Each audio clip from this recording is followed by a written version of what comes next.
అడిగి వచ్చినవాడు పరీక్షించడానికి నారాయణుడు వస్తాడు. ఒకప్పుడు డొక్కా సీతమ్మ గారు ఎంత అన్నదానం చేసేదో మహాతల్లి. ఓ బ్రాహ్మణుడు వచ్చాడు, కూర్చోబెట్టి అన్నం పెడుతోంది. ఆయన అన్నాడు, నాకు పెళ్ళవలేదు, ఇన్నాళ్లకు పెళ్లి కూతురు ఒప్పుకుంది చేసుకుంటానని, కానీ బంగారు ఆభరణం ఏదైనా పెట్టమంది, ఏదైనా ఆభరణం ఇస్తే అన్నం తింటా, లేకపోతే తిన్నన్నాడు.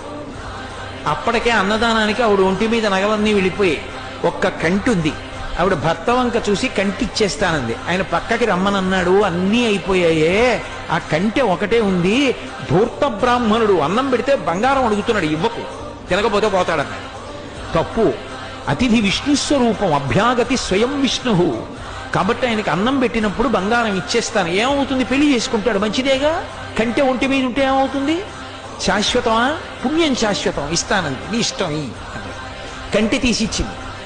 ఆ కంటె తీసుకెళ్లి అరిటాక్ కింద పెట్టి ఆయన అన్నం తినేశాడు సంతోషంగా. ఉత్తరాపోసనం పట్టాడు, చేయగడుక్కోవడానికి బయటికి వెళ్ళాడు. ఊరంతా కలిపి ఎంత ఉంటుంది ఆ గన్నవరం. కాబట్టి ఆ బంగారు కంటె కనపడింది ఆకెత్తుతుంటే సీతమ్మ గారికి. అయ్యో వెర్రి బ్రాహ్మడు కంటె మరిచిపోయాడని పరిగెత్తుకెళ్ళారు పిలుద్దామని. కనపడలేదు. భర్తని పిలిచి వెతకమన్నారు, ఎక్కడా కనపడలేదు. అయ్య బ్రాహ్మణుడు ఇంత కంటె అడిగాడు, వెళ్ళిపోయాడని పడుకుని నిద్రపోయారు. ఆవిడికి కలలో శ్రీ మహావిష్ణువు కనపడ్డారు. సీతమ్మ, ఇంతమందికి అన్నం పెడుతున్నావే, ఒక్కసారి నీ చేతి అన్నం తినాలనిపించిందమ్మా, బ్రాహ్మణ రూపంలో వచ్చాను. అభ్యాగతిని గదు పరీక్షించాలని కంటె అడిగాను, ఇచ్చేశావమ్మా. చాలు తల్లి, మురిసిపోయాను. నీ ఒంటి మీద నగలైపోయాయని బెంగ పెట్టుకుంటున్నావా? ఇంతకింత బంగారం నేను ఇస్తాలే అమ్మా అని ఆవిడ లేచి భర్తకి చెప్పింది కళ.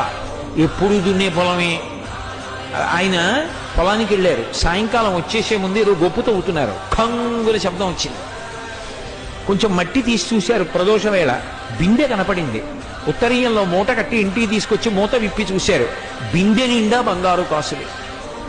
అంత ఐశ్వర్యం ఇచ్చేశారు శ్రీ మహావిష్ణువు.